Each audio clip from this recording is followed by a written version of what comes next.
welcome to I Found a Weird Show. I'm Laura. Beanz. And I'm Lauren. And we are continuing our recap of season 3 of the TV show From.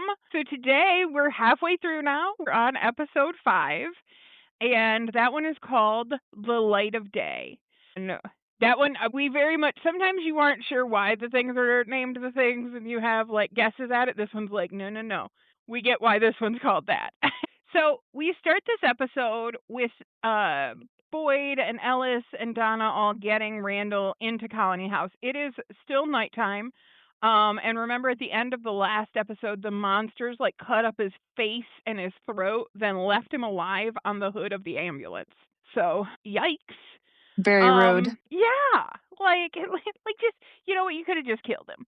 You know, like. Where is the fun in that? Yeah. Well, I think that's what the monsters think, too. Exactly. So Mary comes in, and Mary's been having a bad day anyway, because Nikki just died. Like, so much has happened in this one night. But Mary comes in to help him, and it's really bad, and Randall starts to freak out. Boyd goes to, like, hold him down, and Randall starts yelling at him that he did this, you know, because Boyd made the choice to leave him there to take the ambulance and save the other people. So Henry and Tabitha and Jim. The only choice he could make, but sure, Randall, go off. Yes. I mean, like, what else was he supposed to do? Well, he was supposed to save you, but then, like, everybody's dead. Like, that's not really an option. But everybody in the room who doesn't really know what's going on kind of gives Boyd some look, and then we get our que sera.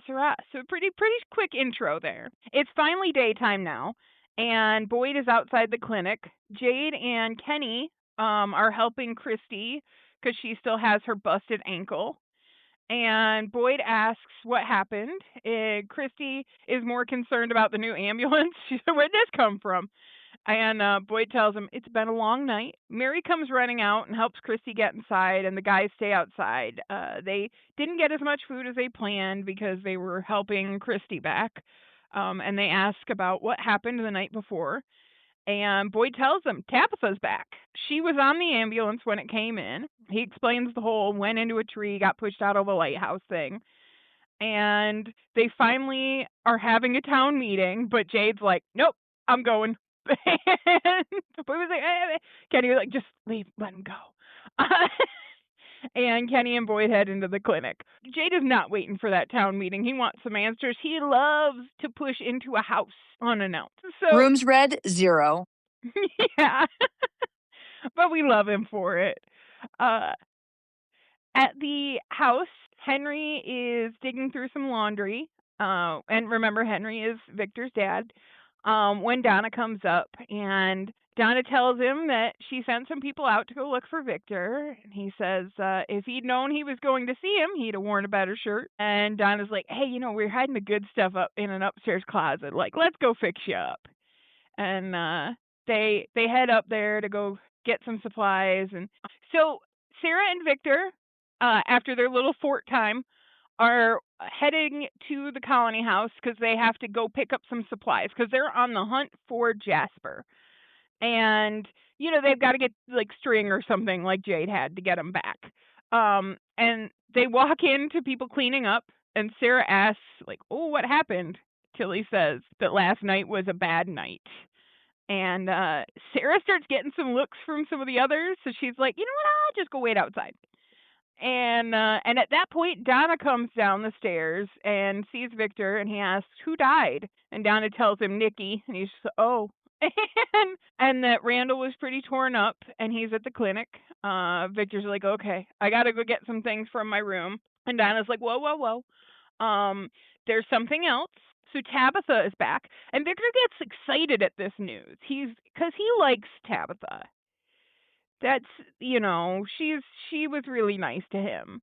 Yeah, she was filling in that mom void for him near the end of the last season. They yeah, bonded. Absolutely. So I mean, he's like, my lunchbox might be back. Shit.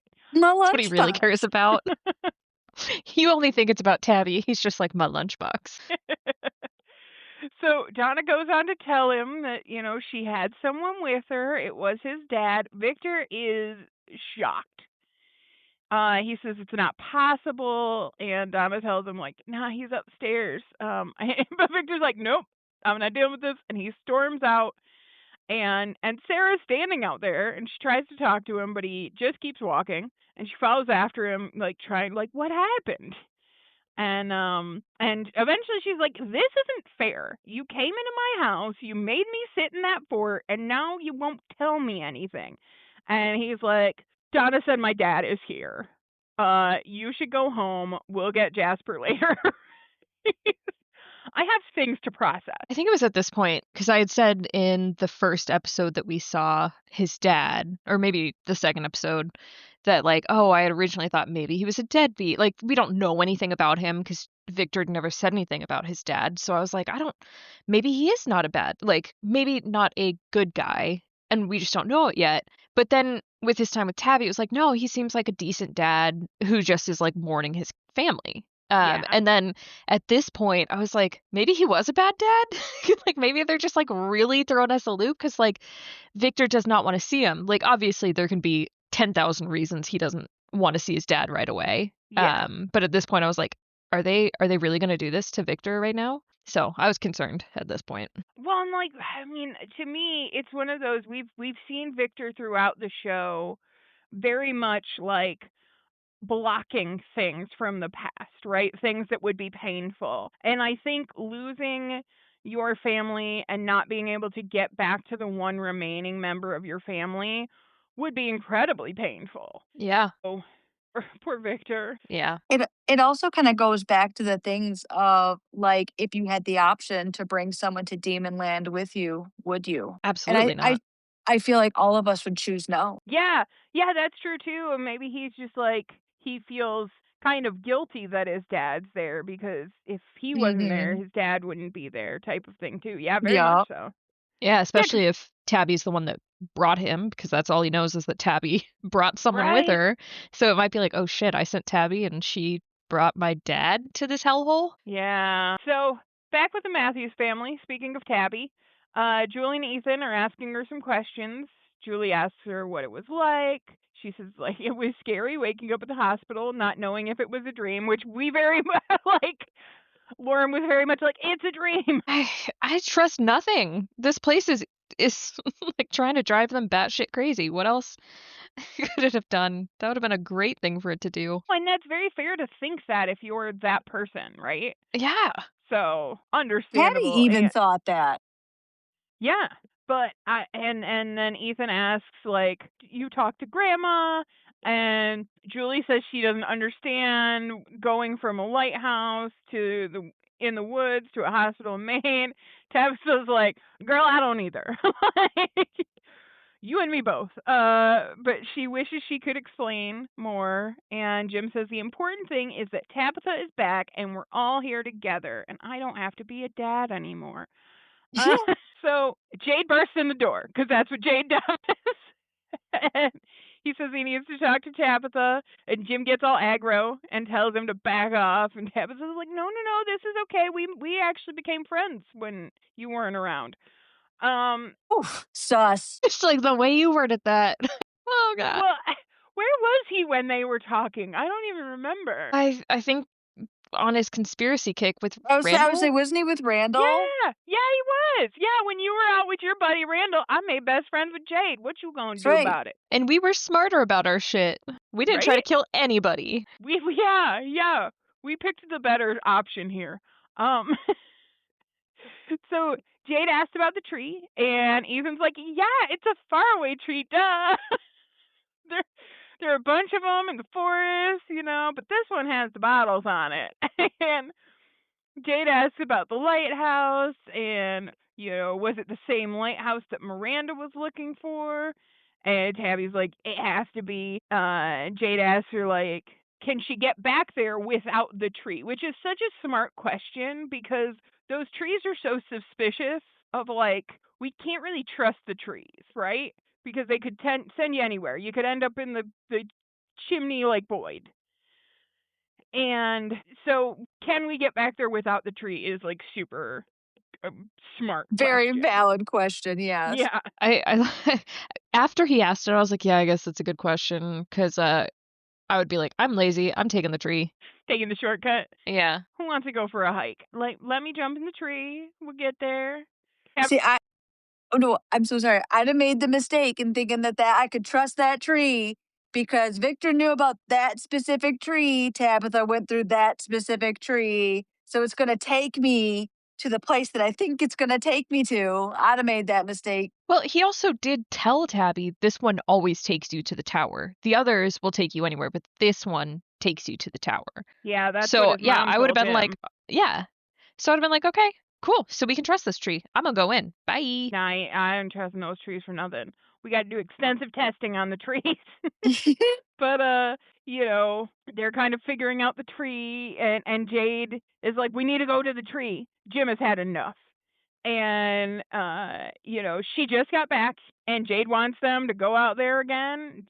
Like, no, Jade doesn't want her to go through it again. They just need to go check it out. Jim's like, I've been there, and there's nothing to see. And Jade's like, beside the magic tree? I don't trust Jim to do actual research on this. I don't trust him to use his own eyeballs. Absolutely not. And then he's like, what about, Jade's like, what about the bottles? Was there anything special about them? And she goes, yeah, Jim took a few down. There are slips of paper inside with numbers on them. Jade gets frustrated and he's like, why don't you think this is important? That's a clue. I would be also like, where are those papers? Do you still have those numbers? Because I want them. Right.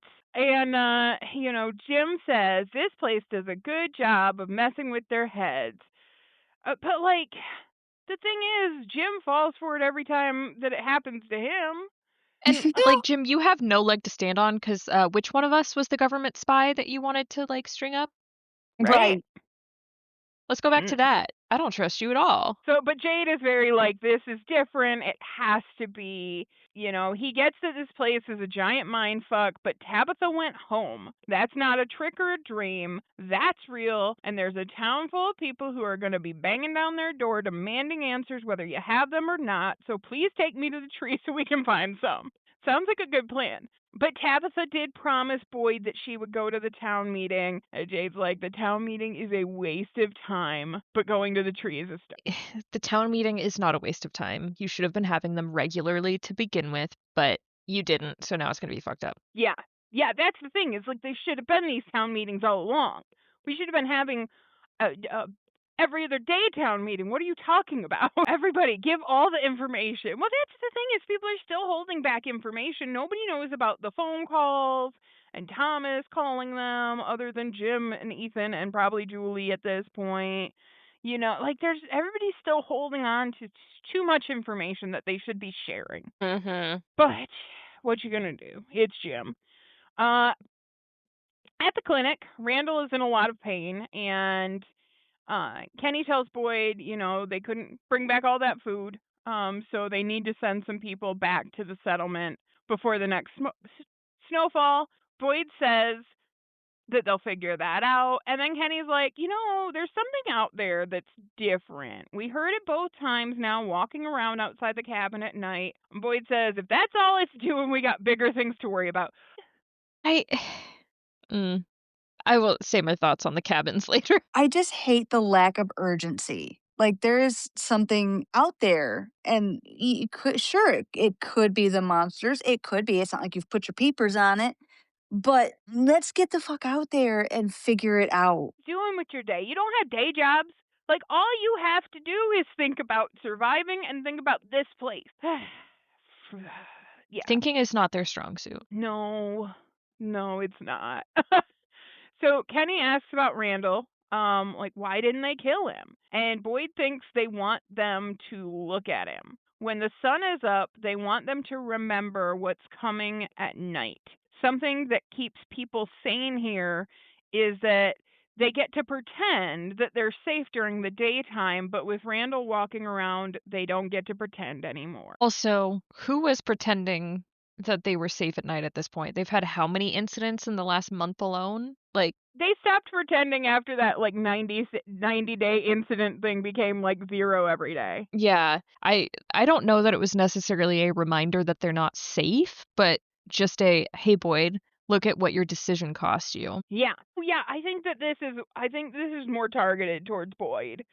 But I do think a bit of it is like we it's the unknown of these monsters too that's like kind of working on people's nerves, right? Like they're Yeah. expecting them to kill people, and now they're like t- torturing poor Tien or murdering poor Tianchen and leaving Boyd alive, torturing Randall, but not killing him. Like so, this like change of the thing that you are used to puts so much more stress on people. Yeah, anything could happen at this point. And also it might be a message to everyone else that Boyd will leave you if he has to. Yeah, yeah. Because that I think will put like looking at Randall will put a lot of doubt in people's head about Boyd. And distrust. And as we know, trust is kind of necessary in this kind of a thing. It's true. You got to trust your leader. Yeah, no, Boyd has been making some real choices. And he was already getting looks from the people in the colony house. Mhm. Yeah, very much so. So Mary is checking on Chrissy's foot. It's very bruised. She also is telling her about losing Nikki the night before. And like how tough that was, because that would be very tough. Um, they are looking at the ankle, and luckily there aren't any fractures, but there's still probably some ligament damage. And Mary goes to get a pillow to elevate it, but Christy stops her, and she tells her like last night wasn't easy and it wasn't your fault. And Mary says tell that to Nikki. Um, but Christy knows what it's like, and she doesn't want her to, you know, and she kind of doesn't finish that. But Mary is like, start spiraling and stealing morphine again, girl. But Christy said, like, she's like, I didn't say that, and but again, it's like you did these things, so like you can't be mad at Christy for being careful. And it's a valid concern. Like, shit hits the fan, that disrupts the routine you're trying to set for yourself. Like, yeah, I mean, it's safe to be worried and check in on you. Absolutely.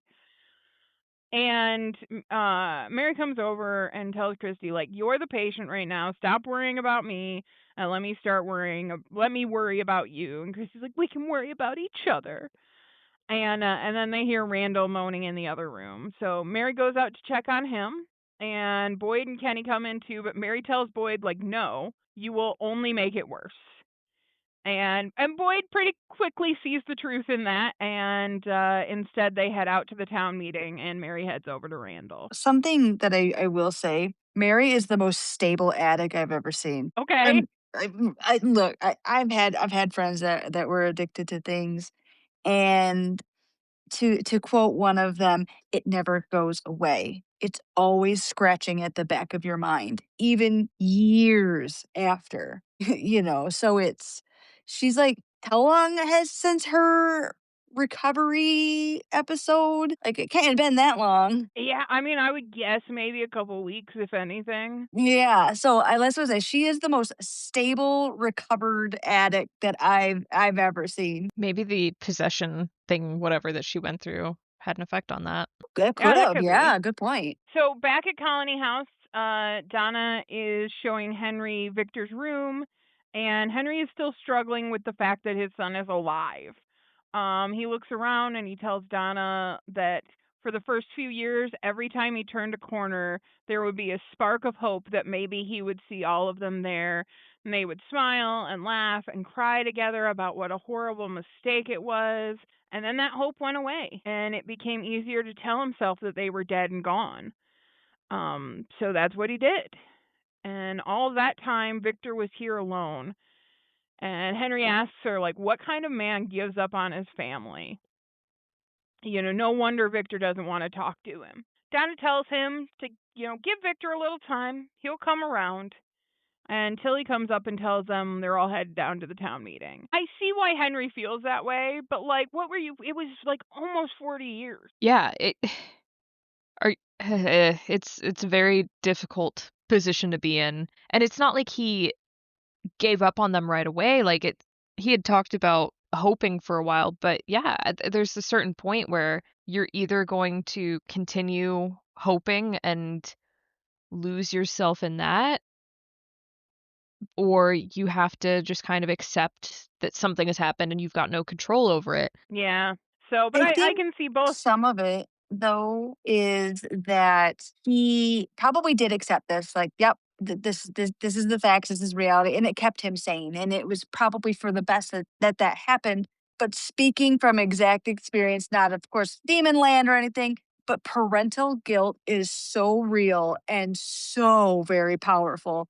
I think there's only one type of guilt that's stronger, and it's survivor's guilt. Mm, yeah, It's insane. So he probably felt fine. This is fine. Everything is fine. What do you mean Victor is alive? And all of that guilt that he had dismissed in the past has come now crashing down on him. because I'm sure he's like looking at himself now going, I should have fought harder. I should have done Mhm. different things to get my son back now that I know, like, why Right. wasn't I better as a parent to my Right. child? Despite Or not why wasn't I knowing any there? better.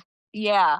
But Yeah. you logically, it doesn't make sense. You know there was nothing you could do about it. You did everything in your power, but that guilt is still there. Yeah.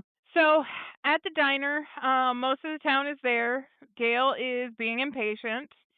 And Boyd comes in with the last few, but Tabby and Jim aren't there yet. Boyd addresses the group. They all want answers, but the truth is there is no easy explanation. Dale interrupts him and asks, "Where's Tabitha?" And Boyd says she'll be here, but remember she's been through a lot. And Bacta says that they've all been through a lot. And Boyd's like, I understand. And Dale cuts back in, like, if you had any clue about anything, she would be the one talking instead of you, Boyd. And Donna tells them all, calm down. But at that point, Henry is in there with him, and Bacta asks Henry, like, why were you guys in the ambulance?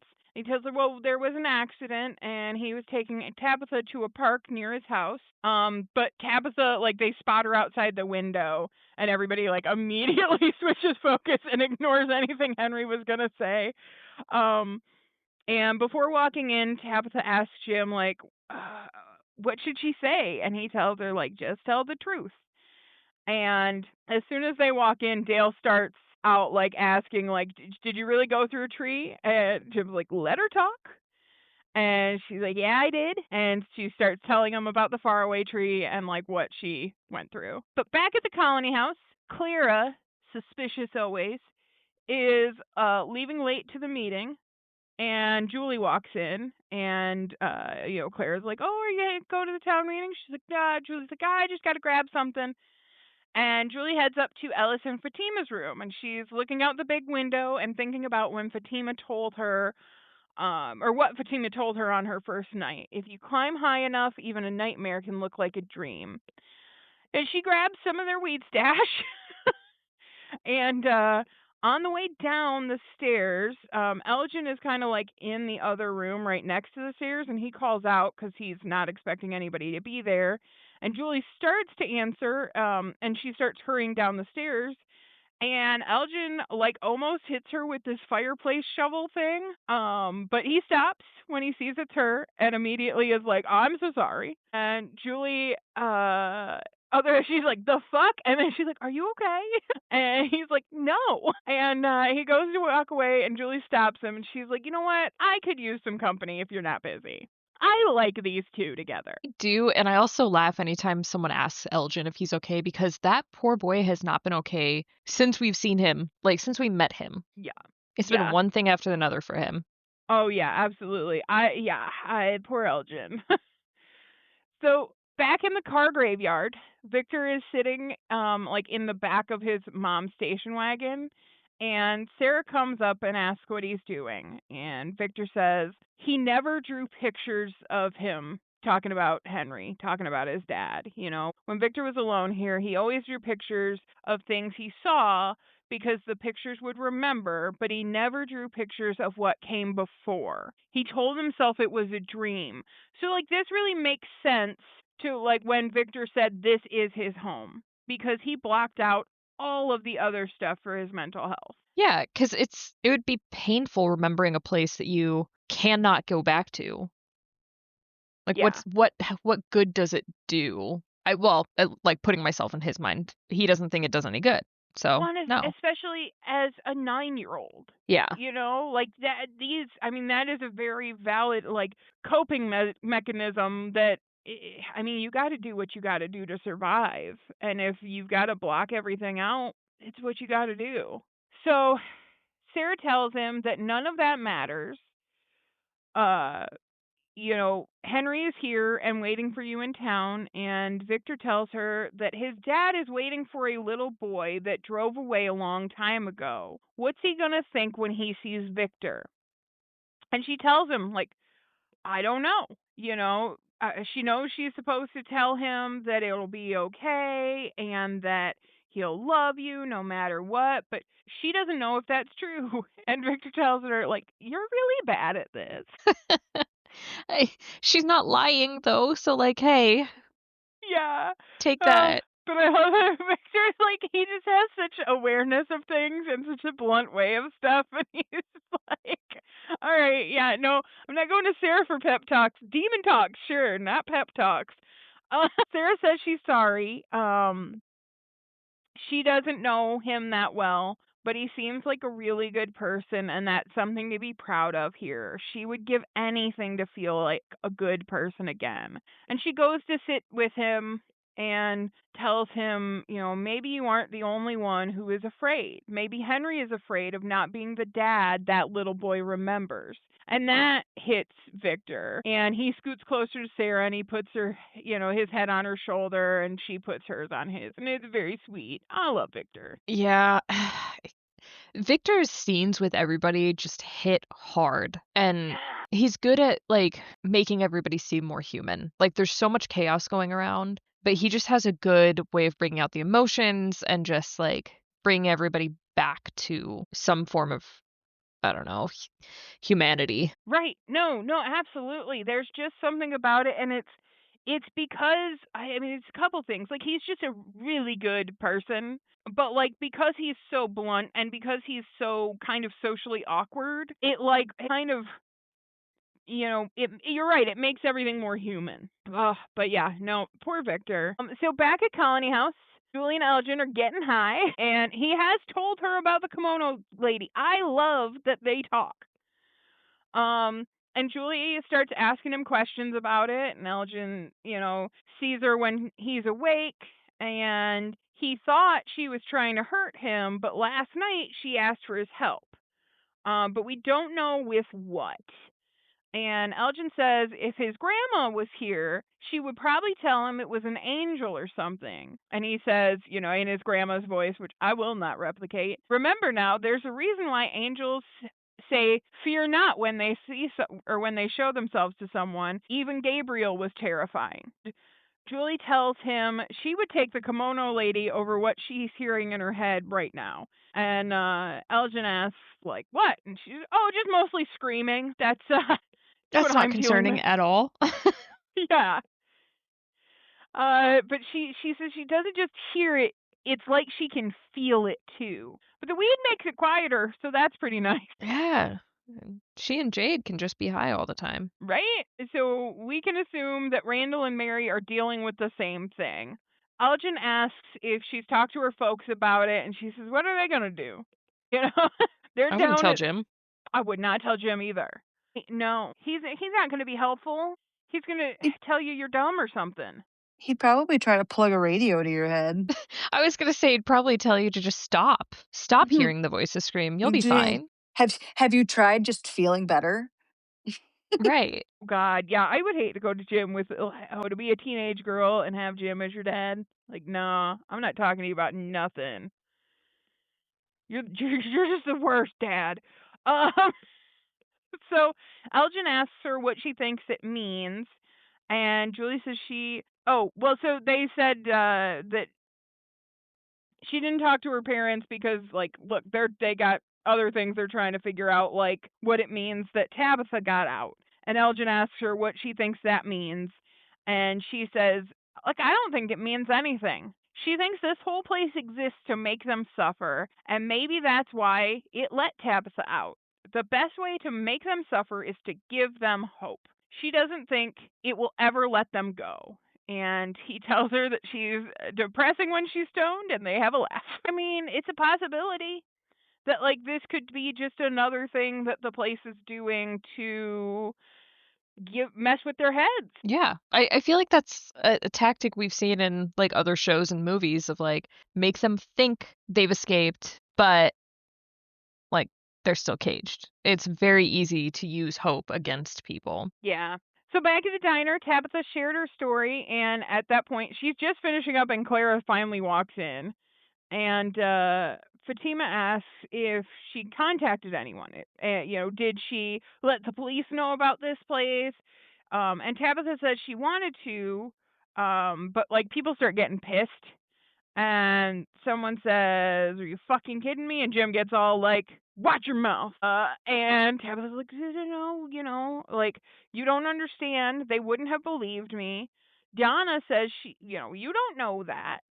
And Henry cuts in and says, with all due respect, when she told him, he thought she was out of her mind. And Fatima says, but you believed her eventually. And Henry says, yeah, but my circumstances are a little different than the average person, which they don't really know those circumstances either. And the cop speaks up and says, like, I was in the ambulance when Tabitha was begging us to turn around, and we all thought she was hysterical. And someone cuts in and asks, like, what's she even doing here? She killed someone last night. But Wasn't it like, Dale who also, said that though? I it, Was it no, he was it says him? something else later that's very like, dude, Yeah. uh, yeah, no, he says this next thing. So Boyd tries to get everyone to calm down, and he's like, that was an accident. And this is when Dale says some smart ass shit, and he says everything is an accident unless it's someone that Boyd or Queen Bee, Donna, don't like. Dale, you stabbed Ellis. I was just gonna say, he said, you Like, stabbed that man's son.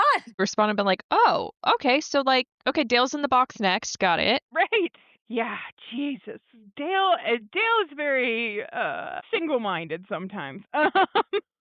So Be asking him for proof that, like, not proof, but, like, examples of who have we actually put in the box. Like, Frank put himself in the box at the end of it, like, who has Boyd been like, "Oh, that wasn't an accident, we're gonna kill you." right. Right. Exactly. Yeah.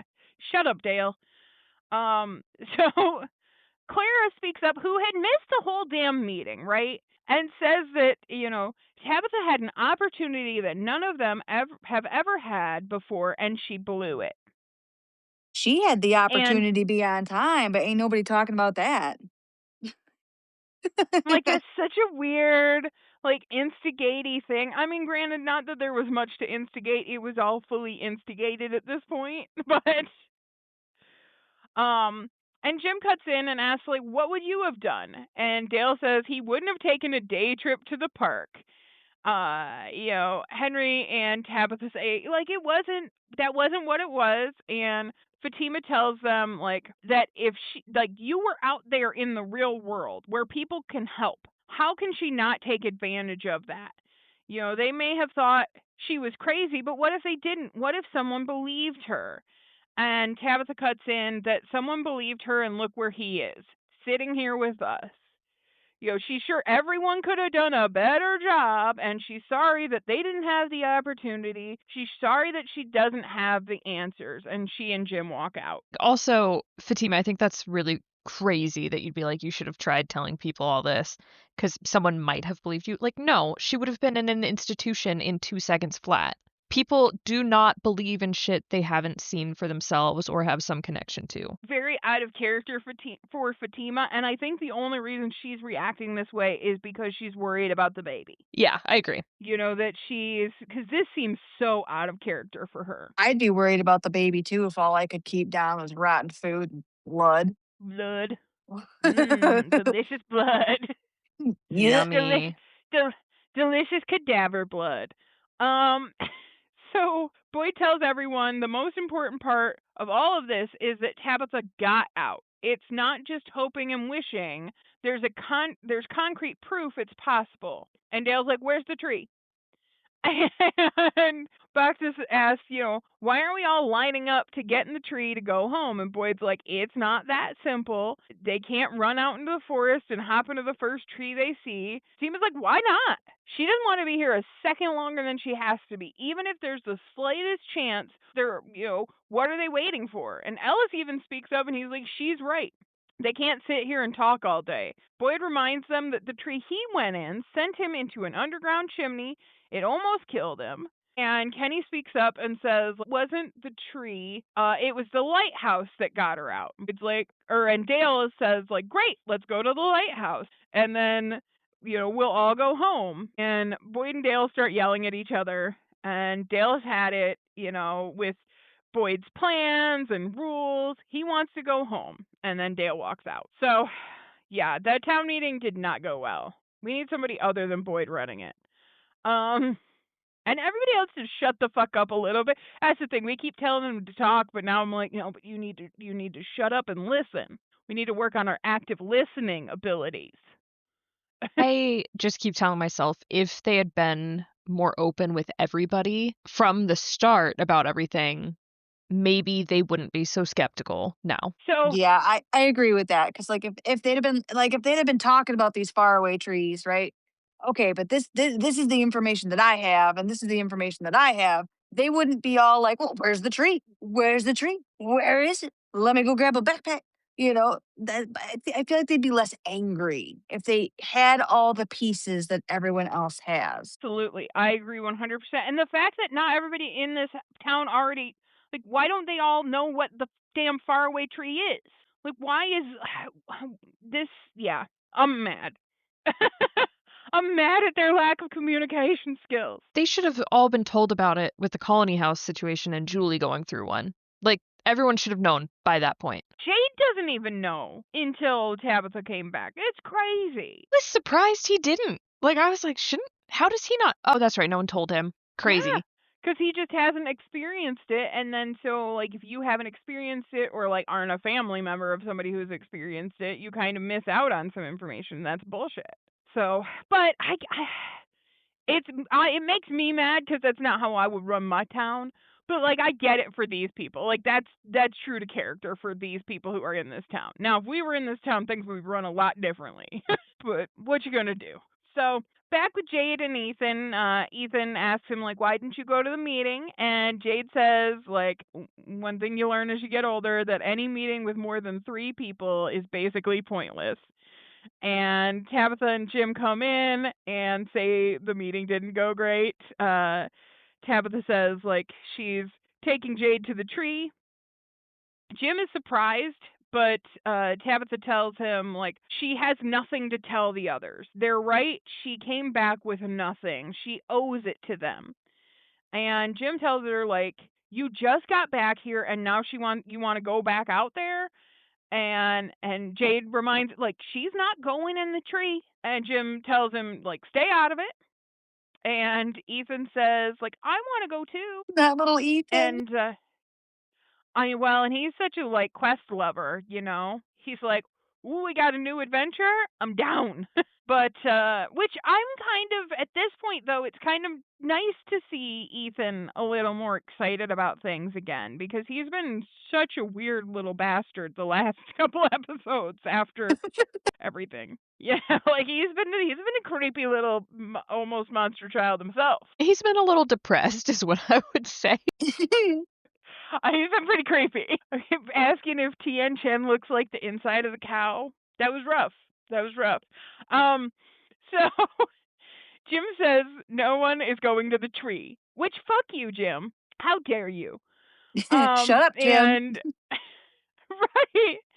And Jim and Tabitha walk away because he's like, can I talk to you for a minute? She's like, yeah. So they go into the next room to have a private conversation, and Jim tells her, like, you need to think about this. They thought she was dead. Does she think he gives a shit about what she owes to these people? She owes it to her kids to be here now. Where was this when he was, like, out in the woods looking for her? And Tabby tells him she's just going to show Jade where the tree is. She won't go into it.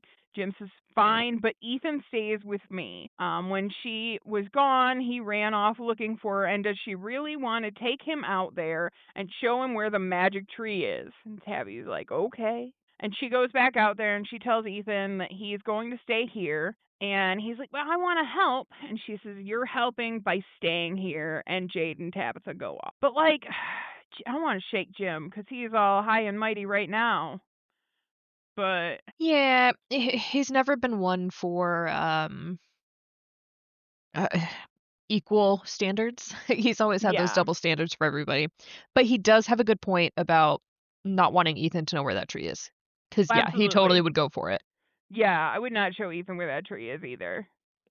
Ethan's a little troublemaker who loves questing too much to know where magic things are.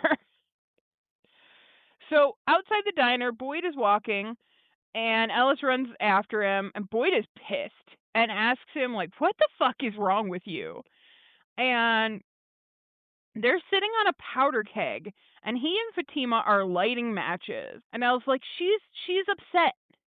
And Boyd's like, everyone is upset, but they need to calm people down. Ellis says maybe what they need is for someone around here to start doing something instead of sitting around worrying about what could go wrong. Which, like, what? Um, Boyd asks Yeah. if I that didn't see him lining up to make any hard decisions in the early days. Why would he start now? been doing stuff. Like, Boyd has been trying things. So, like, to be like, oh, you're just sitting around and worrying. Are you kidding? Well, better than sitting around getting high and talking about how she's a poem. Right? Yeah. How has your artistry helped us, Ellis? Um, so Boyd asks, like, do you think that's what I've been doing? And Ellis says, we need to start taking chances. And Boyd turns him around and points at the people outside the diner and asks, who are you going to take a chance on? Whose life are you willing to gamble? And Ellis is like, that's not what I'm saying. And Boyd, like, yells, and he's like, who, like, which one of them are we going to march out there next? Like, tell me which one you want to choose. And Boyd tells him, like, what happened at the diner is dangerous. And then he walks off, which, like, he's right. I mean, he makes bad decisions, but Boyd is right. So Julie and Elgin are still high as fuck, and they head down to the basement. There's a bunch of weird stuff down there, and they find a bunch of 80s clothes and play a bit of dress up. And Julie finds a Polaroid camera and takes a picture of Elgin. It still works, and they have, like, that's cute moment. So I just gotta Boyd, say, though, in that basement when they were doing the dress up, doing the Polaroid stuff, I was convinced that they were gonna find the kimono in there, mm, and then they didn't. Ugh, But also when they same had the though. Polaroid, I was like, yeah. But then when they had the Polaroid, I was like, is something gonna be in these pictures? Like, is there just gonna be the kimono lady behind Elgin or Julie? Like, is she just gonna be there haunting them? it doesn't seem like it was for those pictures. No, but I mean, they can't just bring a Polaroid camera in there for nothing. I think something will be in one of the future pictures. Well, I mean, yeah, it's very much like there's something we see. This scene exists just so that they could find a Polaroid camera. You know, Yeah. They can't have a scene like that in there for no reason. back at the sheriff's station, Boyd's there when the cop lady, who I still don't know her name, walks in, and she asks, like, do you have a second? First, I want to thank you for what you said in the diner. Um, and she can't take back what she did, but she thinks she can help. She tells him, like, if he wants them to stop focusing on the tree, then they need to focus on something else. She says, like, that once back in Cambridge they had a big storm that flooded the town, and people were scared and angry, and even though the worst of it had passed, her captain had everyone sandbag the marina because it was a nice project for everyone to focus on. Boyd gets pissed. He says she's been here less than a day and she has the answers. She thinks he's stuck up for her in there and that they're buddies now. But the only thing he agreed with was that she doesn't belong in that goddamn room. And he tells her she killed someone and she left two people to die in that ambulance, one of whom she had handcuffed to a wall. She says she's sorry, and Boyd says, "Great, go be sorry then, and try not to kill anyone." And He'll if you worry think about about it, how. oh, I'm sorry. But if you think That's about okay. it, Randall, that's her fault. Yeah, because if she hadn't handcuffed Tabitha, they wouldn't have had to go get the tools to get, like, yeah, absolutely. She has a lot of blame to take there. But yeah, Boyd is like, "I'll worry about how to take care of my goddamn town. Thank you." Boyd's like, "I'm not talking. Nope, I'm mad." Which, Feel your feelings, buddy. Feel your feelings. right? Better than alternatives that we've chosen in the past. Uh, Back at Colony House, Fatima is walking into the greenhouse and Ellis spots her. She's eating some of her rotten veg diet when he walks in. And but she like hides it from him, and she asks like how to go with your dad. And he's like, "What are you doing?" And she says, "Oh, I was just checking on the supplies, the crops." And she starts to walk away, and he's like, "Hold on." And she freaks out a bit, and she's like, "What do you want?" And Ellis tells her, like, "I'm trying to be supportive and patient." And Fatima starts freaking out. She's like, "You can't help me." And she goes over to the rotten vegetables and she tells him that this is all she can keep down. There's something wrong with the baby. So back with Ethan, he walks out of the house and sees Henry. He asks him, like, uh, "What are you looking at?" Because he's kind of like looking up at the motel sign there. And that's what Henry says. He's like, "Oh, I'm looking at this. Like, there's the sign, there's a pool. Where's the motel?" And then Ethan asks him, like, "Oh, are you Victor's dad?" He's like, "Yeah, I am." And he says, "You must be Ethan. Tabby, your mom told me all about you." And Ethan tells him, like, "Thanks for bringing my mom back." And Henry at first is like, "Oh, I didn't," and then he's just like, "You're welcome." I'm like, "Yeah, you're talking to a kid here." Who a very smart kid, but like, let's just don't argue with Ethan. You'll be fine. Um, and Ethan is going to the barn to feed the animals, and he asks, like, "Do you want to come with me?" So they head off to the barn, and Ethan starts asking him some questions, like, "Hey, have you seen Victor yet?" Henry says, like, "I don't think that Victor is happy that I'm here. Victor found out he was here and he just ran off." And Ethan's like, Victor does stuff like that sometimes. He gets really grumpy. He doesn't mean it though. And Henry says, "Oh, you know him pretty well then?" Ethan says, "Well, Victor's my best friend." And Ethan tells him that sometimes Victor gets so grumpy that he says they can't be friends anymore, but Ethan thinks that's just because he's scared. And Henry asks him, well, what's Victor scared of? And Ethan says, "Well, Victor's scared that I'm going to die." And that everyone he's ever loved here died. Which is like, man, Victor and Ethan both get to the meat of things, That's probably what is on Victor's mind a bit, is like, my dad's here, and even though, like, I had blocked all of that out, he might die now. Yeah. So Sarah and Victor are walking out of the forest, and Victor is going to find his dad, which is wonderful. Sarah like gave him a kind of a pep talk, and like he's like, "I'm gonna go see my dad." And Victor and Sarah offers to come with him, but Victor stops and he sees his dad and Ethan walking. And Ethan stops and he's like, "Oh, there's Victor." And we have an incredibly sweet scene. Henry is looking at Victor, and Victor is looking at Henry, and they're both very emotional. And Henry starts walking towards Victor. Sarah tells Victor, like, "It's okay." And Victor starts walking towards Henry, and they look at each other for a minute, and Victor gets kind of self-conscious and folds in on himself a little bit, and Henry reaches out and like touches his face and tells him like, "Hey, no," and then pulls him into a hug, and Victor starts crying and he tells him, "I didn't know how to get home." And Henry tells him it's okay. Which, can Yeah. I just say, That scene rushed me. that scene was very hard to watch, mainly because it got a little blurry halfway through, but it it was just like, "Oh my god, these, like, 2 grown men," but you could see Victor was just a little boy seeing his dad for the first time in so long, and yeah, It was so hard. It was so hard to watch. Yeah. And because you know that Victor tried. Victor tried to get home before he blocked all that out, but he just didn't know how. Yeah. Yeah. Both of them were like struggling to reach out to the other because they both felt guilt over something that neither of them had control over. Yeah. Uh, so yes, yeah. It started raining inside or something. I don't know, but man, it was a tough scene. Yeah, I don't know what's going on with that, but it got blurry, a weird connection maybe. I don't know. We're back with Boyd, and he's over at the bus, and Bacta comes onto the bus and asks him what are you doing? And Boyd says trying to assuage my guilt. And she tells him what happened last night wasn't his fault, and she's sorry that she wasn't supportive at the meeting. And she tells him you're just trying to keep people from doing something stupid, and she's sorry that she didn't have his back, but she will next time. Which is nice that people are kind of realizing Yeah. some bad planning there.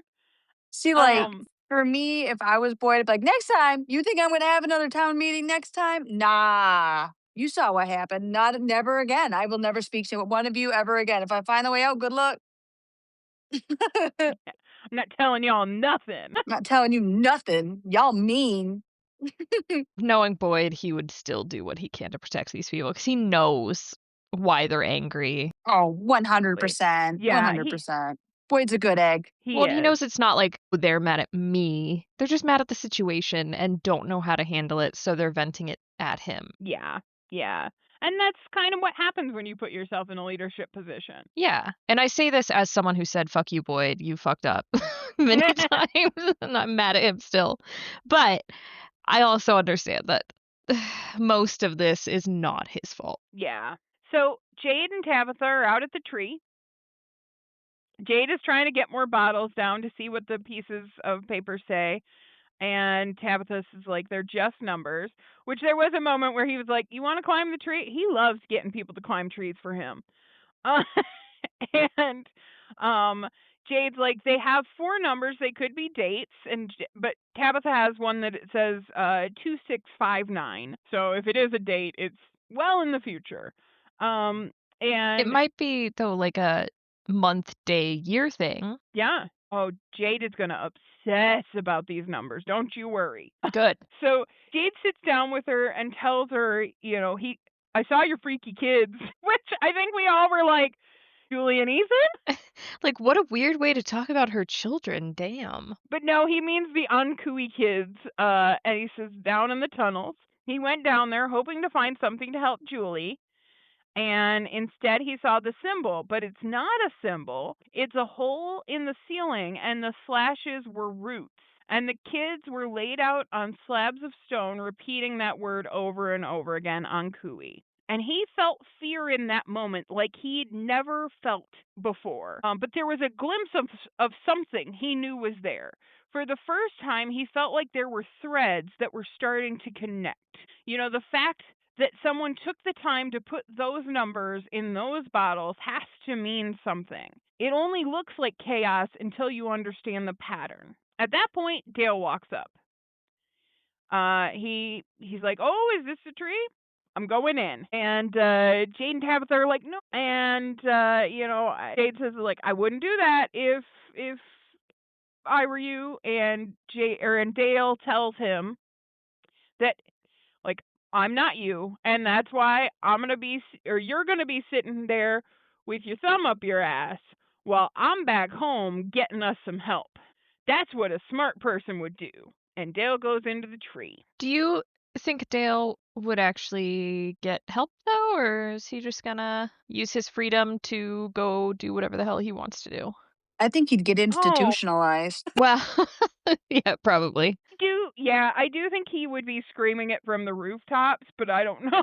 I don't think it'd go well for him. That's a rough one. No. And back at the town, people start screaming. So Boyd and Bacta hear it, and they head over. And Dale is embedded into the side of the pool. So a part of his face, his eyes and his mouth and his nose are there. His fingers and like part of his leg are visible, and he's still alive. But he's wheezing and groaning, and Boyd goes down there with him, and he goes up to him, but he doesn't know what to do. And like someone asks, like, "Can you help him?" But like Boyd understands the situation, and Boyd tells him like, "I'm sorry this happened to you." And Boyd grabs his gun because really that's the only way he can help him at this point. But Dale dies before Boyd shoots him, and people in the crowd are crying, and Boyd addresses them. Who's next? Do you still want to go to the tree? I'm trying to keep you alive. He can't help them if they don't let him. And at that point, Donna walks up, and she sees that Dale's dead, and it hits her hard. This is one of her people who had been here like since before Boyd was here, and that's how the episode ends. I was expecting Dale to fall from the sky, so like this was just like a shocking visual. And it was also weird because they like the way that they did him in the side of the pool, it wasn't just like, oh, he's like separate from the pool wall and is just like stuck in it. It almost looked like his skin on his face was like meshed with the concrete. Like his molecules had fused with it. Yeah. There was no helping him. This was No. No, this was I remember watching this the first time being like shocked. 'Cause, Yeah. I did not expect that at all. Well, and whenever that person had said, like, Boyd, can you help him? I was like, yeah, he can shoot him. And then he pulled out the gun. I was like, see, that's the only way you can help him right now because it's a mercy. That person wanted them to do. Get the pickaxes, let's get him out. That's what they were thinking. Right? Yeah, he ain't got that kind of time. Well, and even if he did, like I think even if they started to dig him out and all of that stuff, I feel like he's smushed, he's crushed. Like there's not gonna be no, it's not gonna work. So, what do you guys think is next? I think, or at least I hope, in the next episode, we figure out what's walking around those cabins. Like we see if those effigies move or whatever. I hope we get more things about that area. Yeah, I think that's probably my biggest question too. Is the effigies? Why'd you show them to us if they're not going to do anything? And I also am very curious about that Polaroid. I need to see what that Polaroid captures. Like, what happens if you take a We have picture? a few things. If Elgin takes a picture of the samurai lady, will she show up? Or samurai kimono? Sorry. Well, and what we saw of them messing around with the Polaroids, we saw them like take a picture of Elgin and they looked at that picture. He did take a picture of Julie, but from what we saw, they didn't look at it yet. They were just like trying to like take it back from each other. So I'm like, maybe if they take pictures of the ones that were possessed, something's different about them. Yeah, that too. Okay. So yeah, we definitely the Polaroid. Yeah, because something's got to happen with that Polaroid. It would be crazy to just have that scene and not have something go on with that Polaroid. We've got Fatima and the baby. So at least Ellis now knows, but where will that lead us to? We've got Elgin and his kimono lady and whatever she wants. What she wants for help. Now, do you trust the kimono lady asking for help? I don't trust anybody asking for help in this show. He tried to drown me in my sleep. No, I don't trust you. Yeah. Yeah, like, what? What do you mean you want help from the person you tried to kill? He seemed to be like, well, I don't know. I thought she was dangerous at first, but then she asked for help. That doesn't make her any less dangerous, sir. Right. Yeah, he's too nice. Elgin, come on. Yeah. So, and then we have screaming in the heads of the three that were chosen. We've got Randall recovering from the monster attack. We've got a lot going on. We've got Jade and his obsession with bottles and numbers now, which I'm here for. Hopefully more broken glass and more string. Yeah. Nope, we've got a lot of exciting questions coming up. Anything else you guys want to bring up before we go and watch the next episode? Think so? No. All right. Well, we will go and watch that one and see if we can get any answers. Thank you all for listening to I Found a Weird Show, and we cannot wait to continue the recap next time. Bye.